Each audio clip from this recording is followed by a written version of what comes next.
Bismillah, Assalamualaikum warahmatullahi wabarakatuh. Alhamdulillahi hamdan katsiran thayyiban mubarakan fi kama yuhibbu rabbuna wa yardah. Asyhadu an la ilaha illallah wa asyhadu anna Muhammadan abduhu wa rasuluh. Amma ba'd. Alhamdulillah, pada kesempatan kali ini kita masih tetap diberikan kesempatan oleh Allah dalam menjalani kehidupan hingga hari ini.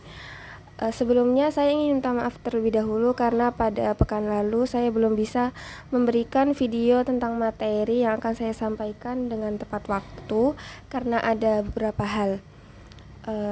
Pada kesempatan kali ini saya akan menjelaskan matkul akhlak dengan materi akhlak dalam interaksi keluarga dan rumah tangga.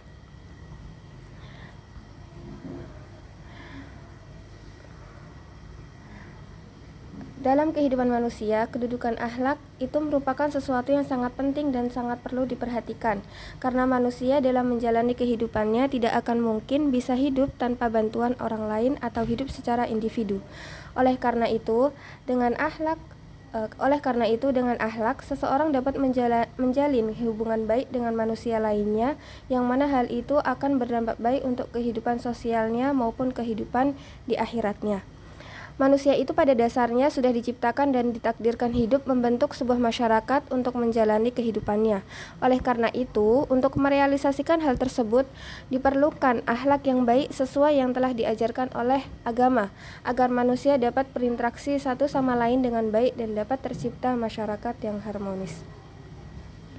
Sebagai umat Islam, tentu kita memiliki pedoman yang dapat membantu dalam menerapkan akhlak yang baik, yaitu Al-Quran dan As-Sunnah, serta seseorang yang dapat kita jadikan panutan dalam merealisasikan akhlak yang baik, yaitu Rasulullah SAW, karena beliau diutus oleh Allah sebagai penyempurna akhlak manusia, agar dapat menjadi contoh bagi umat Islam dalam berperilaku. Akhlak yang baik terhadap keluarga merupakan sebuah kewajiban dan harus direalisasikan menurut pandangan dan ajaran Islam. Realisasi dari akhlak yang baik ini bukan hanya tugas kepala keluarga saja, dengan dalih harus selalu berbuat baik pada anggota keluarganya. Namun, penanaman akhlak yang baik itu harus ada pada seluruh anggota di dalam keluarga tersebut, hingga nantinya dapat membangun keluarga yang harmonis, penuh kasih sayang.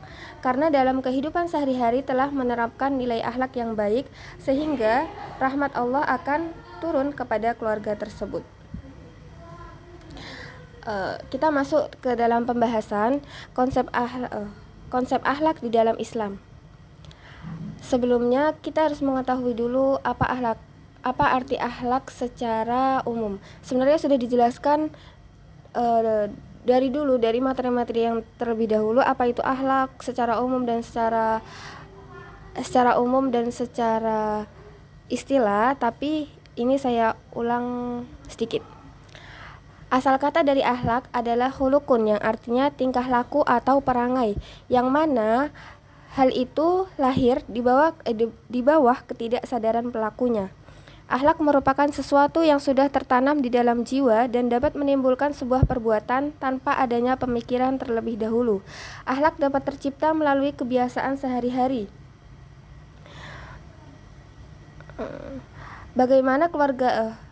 Akhlak itu dapat tercipta melalui kebiasaan sehari-hari, bagaimana keluarganya membentuk perilakunya atau lingkungannya yang mempengaruhinya, atau faktor lainnya. Oleh karena itu, akhlak yang baik berakar dari lingkungannya yang baik pula. Begitu pula sebaiknya. Orang yang mempunyai akhlak yang buruk itu dapat dipengaruhi karena lingkungannya yang buruk. Oleh karena itu, kita sebagai seorang muslim itu diwajibkan untuk selalu membiasakan diri dan selalu melatih diri agar mempunyai akhlak yang baik, agar nantinya dapat menjadi pribadi yang lebih baik di sisi Allah. Terdapat hadis yang menjelaskan tentang salah satu keutamaan untuk orang yang berakhlak baik. Dari Abu Darda radhiyallahu anhu, Nabi sallallahu alaihi wasallam bersabda, "Ma min syai'in yudha'u fil mizani athqalu min husnil khuluqi wa inna sahiba husnil khuluqi la yablughu bihi darajata sahibis shaumi was sholati." Artinya tidak ada sesuatu amalan yang diletakkan di dalam timbangan lebih berat dari akhlak yang mulia. Sesungguhnya orang yang berakhlak mulia itu bisa menggapai derajat orang yang rajin puasa dan rajin sholat. Hadis riwayat At-Tirmizi. Maka dari penjelasan di atas, salah satu implementasi akhlak yaitu menerapkan akhlak di dalam keluarga dan rumah tangga.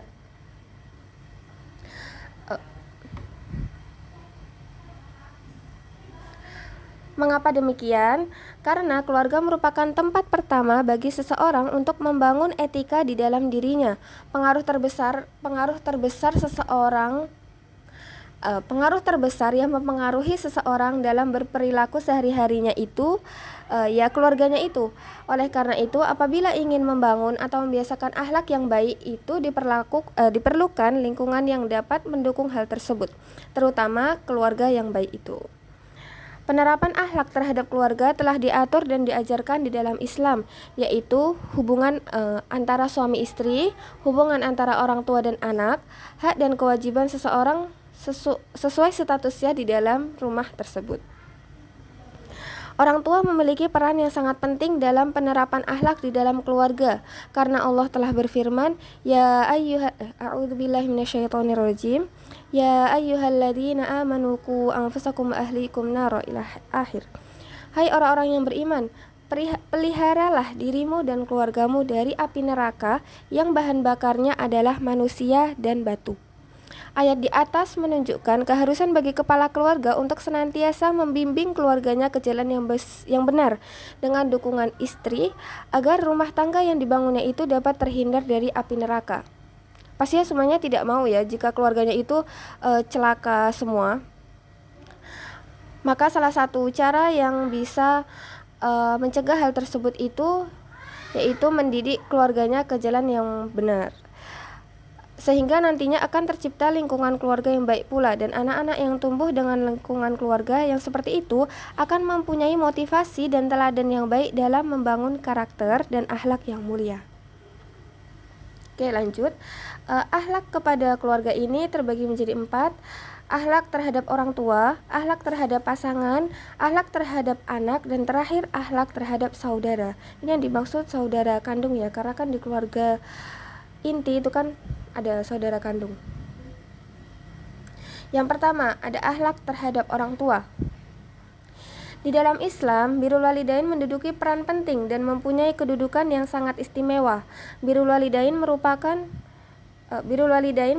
perbuatan yang sangat Allah cintai dan ridhoi untuk hambanya. Seorang anak diharuskan untuk selalu berbuat baik kepada kedua orang tuanya dalam kondisi apapun, sebagai bentuk pembalasan atas asuhan kedua orang tuanya yang telah mengasuh dan mendidiknya dari kecil. Selama orang tuanya tidak memerintahkan ke jalan kesyirikan, itu seorang anak harus selalu wajib berbakti kepada kedua orang tua. Kecuali kalau perempuan itu nanti kalau sudah menikah, tingkatan berbaktinya harus kepada suami dulu baru kepada orang tua. Tapi kalau untuk anak laki-laki itu sampai dia beristri, sampai dia berkeluarga, tingkat yang pertama itu harus berbakti kepada orang tua. Dalam sebuah riwayat hadis disebutkan ketika ada salah seorang sahabat Nabi yang bertanya terkait amalan apa yang paling dicintai oleh Allah, Rasulullah SAW pun menjawab, yaitu sholat tepat waktu, yang kedua birrul walidain, dan yang ketiga jihad fisabilillah. Jadi birrul walidain ini dia memasuki tingkat kedua, berarti itu menunjukkan betapa penting dan urgentnya perkara ini. Mana nih? Birrul walidain menjadi landasan untuk mencari keridhaan Allah. Dalam hadis Rasulullah pada riwayat At-Tirmizi menyebutkan bahwa keridhaan Allah terhadap seorang anak itu terletak pada keridhaan orang tuanya, dan kemarahan Allah itu mengikuti kemarahan orang tuanya pula. Kenapa seperti itu? Karena begitu mulianya kedudukan orang tua itu di sisi Allah, dan begitu banyak jasa yang telah dikeluarkan oleh orang tua kepada anak tersebut. Beberapa bentuk birrul walidain, yaitu yang pertama, selalu mengikuti keinginan orang tua selama bukan perintah kepada kesyirikan. Itu disebutkan pada Quran surat Luqman ayat 15 yang berbunyi, A'udzubillahi minasyaitonirrajim. Ya bunayya aqimis sholata wa'mur bil ma'rufi wanha 'anil munkar wasbir 'ala ma asabak. Inna dzalika min azmil umur. Yang artinya, hai anakku, dirikanlah sholat dan suruhlah manusia mengerjakan hal yang baik dan cegahlah mereka dari perbuatan yang mungkar dan bersabarlah terhadap apa yang menimpa kamu. Sesungguhnya yang demikian itu termasuk hal-hal yang diwajibkan oleh Allah. Jadi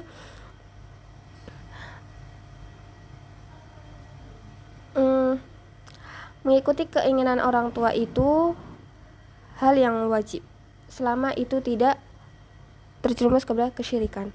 Yang kedua, menyayangi dan menghormati kedua orang tua. Itu terdapat pada Quran surat Luqman ayat 14 yang berbunyi, "Wassaynal insana biwalidayhi hamalathu ummuhu wahnan 'ala wahnin wa fisaluhu fi 'amaini an ishkur li wa liwalidayk ilayyal masir." Yang artinya, dan kami perintahkan kepada manusia untuk berbuat baik kepada kedua orang tua, yaitu ibu dan bapaknya. Ibunya telah mengandungnya dalam keadaan lemah yang bertambah-tambah dan menyapihnya dalam 2 tahun. Bersyukurlah kepadaku dan kepada kedua orang tuamu, yaitu ibu bapakmu. Hanya kepadakulah kamu kembali. Yang ketiga, mendoakan kedua orang tua dengan doa kebaikan. Yang keempat, merendahkan suara ketika di depan orang tua. Yang kelima, bersegera memenuhi panggilan keduanya. Yang keenam, meringankan pekerjaan orang tua. Yang ketujuh, terus membantu kedua orang tua walaupun keduanya sudah meninggal dunia.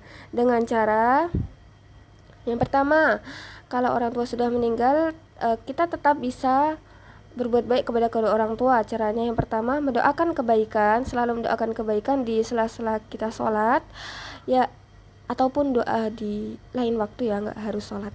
Yang kedua, membayar hutang-hutang yang masih tersisa jika ada. Yang ketiga, menjaga silaturahmi dengan karib kerabat orang tua. Jadi kalau orang tua sudah meninggal, kita yang menggantikan kedua orang tua kita dalam menjalin hubungan baik dengan kerabat-kerabat mereka berdua. Perkara birrul walidain itu harus selalu diperhatikan, karena apabila seorang anak melakukan ukukul walidain atau durhaka, maka ia akan mendapatkan dosa yang sangat besar, karena mendurhakai orang tua itu masuk ke dalam tingkat kedua dalam tingkat dosa besar setelah kesyirikan, seperti yang telah disebutkan pada hadis Nabi SAW di riwayat Imam Bukhari dari Abu Bakrah dari Rasulullah SAW. Beliau bersabda, "Ala unabbiukum bi akbaril kabair?" Salasa kulna bala ya Rasulullah. Qala al-isyraku billah wa uququl walidain wa kana mutqian fajalasa faqala ala wa qawluz zur wa syahadatuz zur famazala yukarriruha hatta qulna laitahu sakata. Yang artinya, maukah aku beritahukan kepadamu sebesar-besar dosa yang paling besar? 3 kali beliau ulangi. Sahabat itu pun menjawab, baiklah ya Rasulullah. Maka Nabi SAW pun bersabda, yang pertama menyekutukan Allah, dan yang kedua durhaka kepada kedua orang tua, serta camkanlah dan saksi palsu dan berkataan bohong. Maka Nabi SAW selalu mengulangi dan persaksian palsu, sehingga kami pun berkata, semoga Nabi diam, kayak batin gitu. Kemudian yang kedua, selanjutnya akhlak terhadap pasangan. Pasangan di dalam keluarga itu merupakan teman hidup yang disatukan dalam ikatan perjanjian pernikahan, dan pernikahan di dalam Islam itu merupakan suatu akad yang diridhoi jalannya oleh Allah Subhanahu wa taala. Dalam membangun sebuah rumah tangga, keduanya harus saling melimpahkan rasa cinta dan kasih sayang, saling membantu dan saling melengkapi, serta saling mengerti akan satu sama lain. Sehingga dalam perjalanan yang panjang ini, rumah tangga dapat terbangun dengan keduanya saling memiliki perasaan ketenangan, kedamaian, dan kenikmatan dalam menjalani kehidupan. Terdapat ayat yang menunjukkan tentang tujuan dari suatu pernikahan. Pada Quran surat Ar-Rum ayat 21 yang berbunyi, Wa min ayatihi an khalaqalakum min anfusikum azwajan litaskunu ilaiha wa ja'ala bainakum mawaddatan wa rahmah inna fi dzalika laayatil liqaumin yatafakkarun. Yang artinya, dan di antara tanda-tanda kekuasaannya ialah ia menciptakan untukmu istri-istri dari jenismu sendiri, maksudnya manusia, supaya kamu cenderung dan merasa tentram kepadanya, dan dijadikannya di antaramu rasa kasih dan sayang. Sesungguhnya pada yang demikian itu benar-benar terdapat tanda-tanda bagi kaum yang berfikir.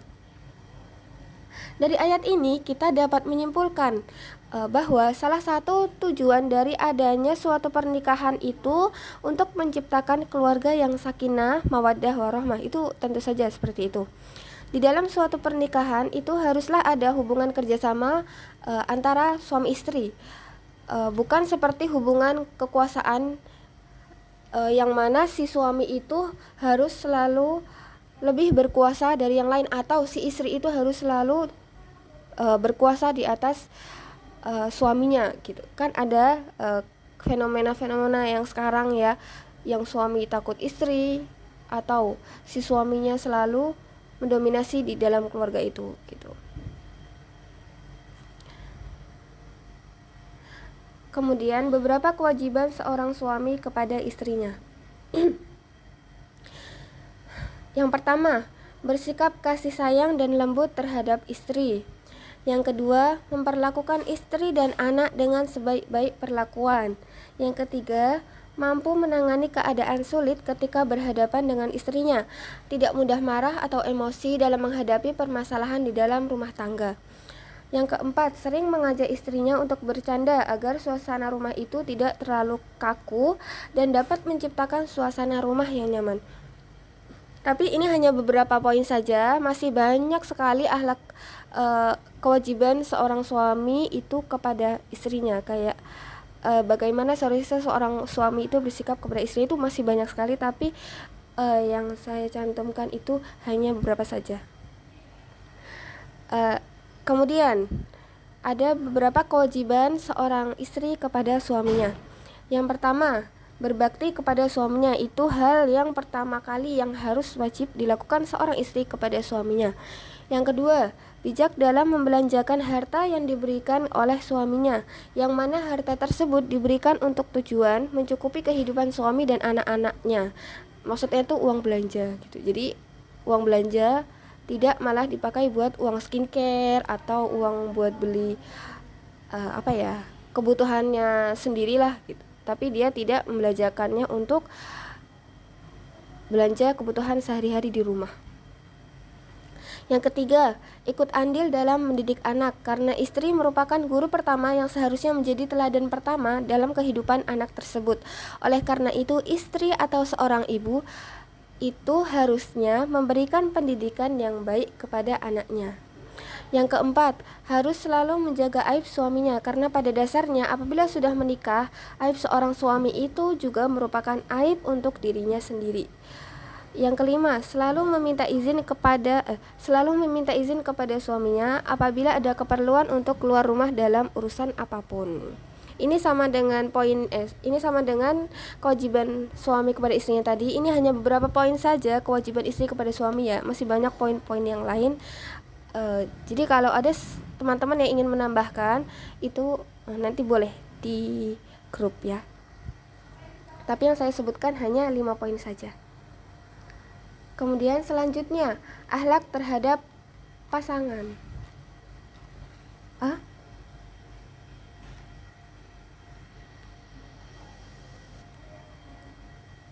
Maaf. Ini masih tentang akhlak terhadap pasangan. Jadi di dalam kehidupan rumah tangga itu akan menjadi kehidupan yang diridhai oleh Allah itu apabila di dalam interaksi keduanya menerapkan sikap-sikap yang baik, seperti yang pertama, saling menghargai dan melimpahkan kasih sayang. Yang kedua, selalu menerapkan komunikasi yang baik antara keduanya, berbicara yang lembut, selalu mendengarkan apapun yang dibicarakan pasangan, tidak mudah menyakiti perasaan pasangan. Yang ketiga, saling mendukung dan bekerja sama dalam membangun rumah tangga. Jadi keduanya itu saling bahu-membahu dalam mengerjakan pekerjaan rumah atau yang lainnya. Yang keempat, selalu mengedepankan sikap kejujuran dan kesetiaan terhadap pasangan. Karena betapa pentingnya mempunyai kepercayaan pasangan agar kehidupan dalam rumah tangga itu bisa bertahan lama. Mungkin seperti itu. Kemudian yang selanjutnya akhlak terhadap seorang anak. Akhlak terhadap anak. Sebagai seseorang yang mendidik anak, orang tua itu juga harus selalu memperhatikan etika yang baik di depan anak, karena seorang anak akan mencontoh segala hal yang dilakukan oleh orang tuanya. Oleh karena itu, perilaku seorang anak itu sangat bergantung pada bagaimana kedua orang tuanya bersikap dan berperilaku sehari-hari. Kenapa? Karena ketika seorang anak pertama kali lahir ke dunia, anak itu lahir masih dalam keadaan sesuai fitrah yang diciptakan oleh Allah. Maka orang yang berada di sekelilingnya itu yang akan mempengaruhi, yang akan merubah pribadi seorang anak itu. Jadi orang-orang sekelilingnya itu akan merubah si anak itu akan menjadi seperti apa sesuai pendidikan yang ia terima, baik secara langsung maupun tidak gitu. Dalam proses mendidik dan membesarkan anak, orang tua harus mengetahui bagaimana cara mendidik dan membentuk etika anak sesuai agama, sehingga anak tersebut nanti ketika tumbuh dapat menjadi anak yang soleh di masa depan.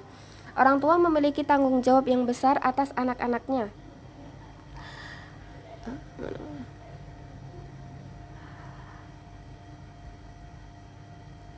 Karena anak-anak adalah titipan Allah yang diberikan kepada kedua orang tuanya, yang mana nanti di akhirat akan dimintai pertanggungjawaban.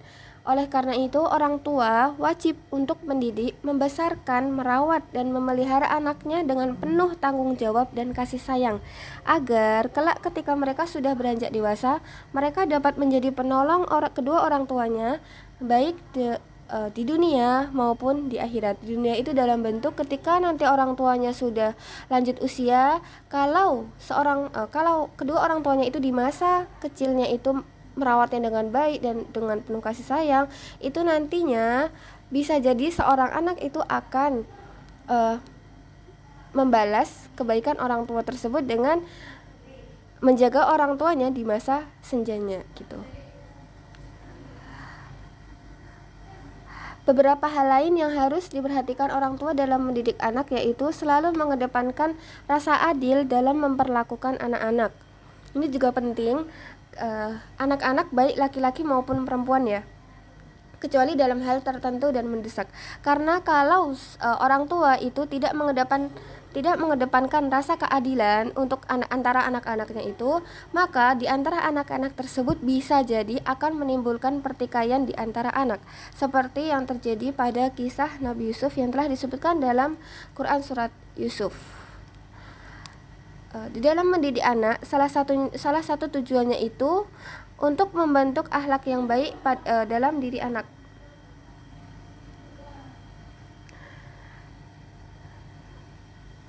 Membutuhkan waktu yang panjang dan konsistensi yang besar di dalam proses tersebut. Di dalam proses tadi itu membutuhkan waktu yang panjang dan konsistensi yang besar. Afwan. Salah. Di dalam mendidik anak, salah satu tujuannya itu membentuk akhlak yang baik pada diri anak, membutuhkan waktu yang panjang serta konsistensi yang besar. Dalam proses tersebut harus ada pembiasaan, pemberian motivasi, dan pendampingan orang tua secara terus-menerus agar dapat mencetak anak yang berhasil dalam mengamalkan apa yang telah diajarkan oleh orang tuanya, sehingga ia nantinya akan selamat di dunia dan di akhirat. Selanjutnya, akhlak terhadap saudara. Di dalam sebuah keluarga, apabila memiliki anak yang lebih dari satu, otomatis anak-anak itu akan satu sama lain akan mempunyai hubungan kakak dan adik secara otomatis. Yang mana antara keduanya juga antara kakak dan beradik itu juga terdapat akhlak yang seharusnya diterapkan dalam kehidupan sehari-hari agar selalu menjaga hubungan persaudaraan tetap terjalin dan nantinya akan tercipta keluarga yang harmonis. Di antara akhlak yang harus diperhatikan sebagai sesama saudara yaitu yang pertama, saling menyayangi satu sama lain. Yang kedua, seorang kakak itu harus menyayangi adiknya dan adiknya harus menghormati kakaknya. Yang ketiga, saling membantu apabila ada yang membutuhkan bantuan. Yang keempat, sebisa mungkin kakak dan adik itu menghindari konflik. Yang kelima, tidak saling iri dengki. Yang keenam, tetap menjaga hubungan persaudaraan agar tidak terputus dan tetap terjalin hingga nanti sampai masa tua. Terlebih lagi jika saudara kandung tersebut adalah saudara semuslim, maka akan lebih kuat keharusannya dalam menjalin hubungan antar saudara tersebut.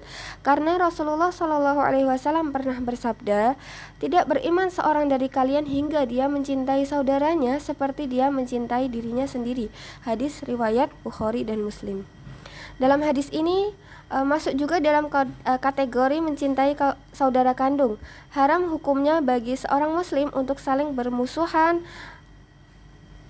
dengan saudara semuslim lainnya, karena hal itu dapat menjadi sebab akan terhalangnya kebaikan yang datang kepadanya.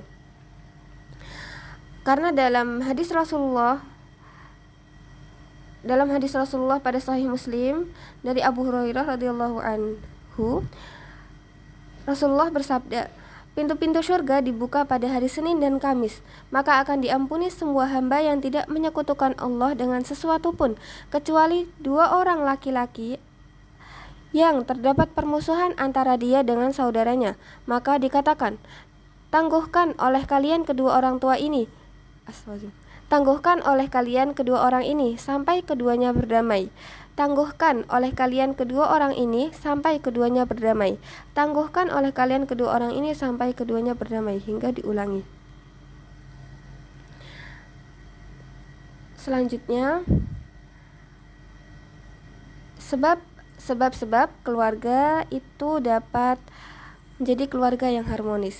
Selain karena takdir Allah ya, ini terlepas dari takdir Allah, sebuah keluarga akan terwujud keharmonisan dan keselamatan dalam berumah tangga apabila di dalam menerapkan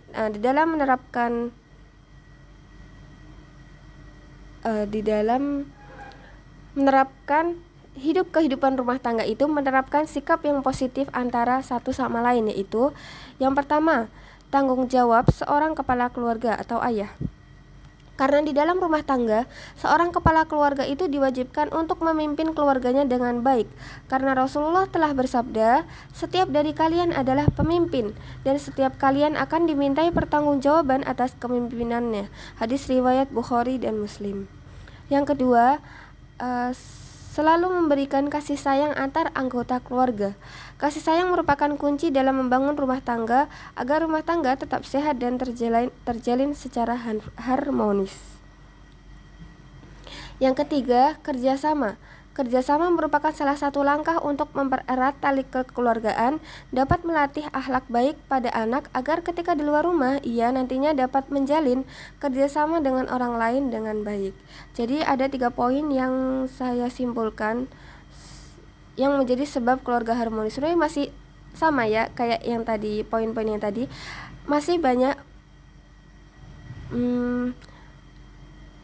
sebab-sebab yang menjadi keluarga harmonis, tapi saya hanya mencantumkan 3 poin saja karena takut kelamaan. Untuk kesimpulannya, agama Islam telah banyak mengajarkan tentang keluhuran akhlak, yang mana hal itu seharusnya menjadi landasan bagi kaum muslimin untuk bersikap dalam kehidupan sehari-harinya. Seseorang yang mempunyai akhlak yang baik itu akan mendapatkan keutamaan tersendiri di sisi Allah.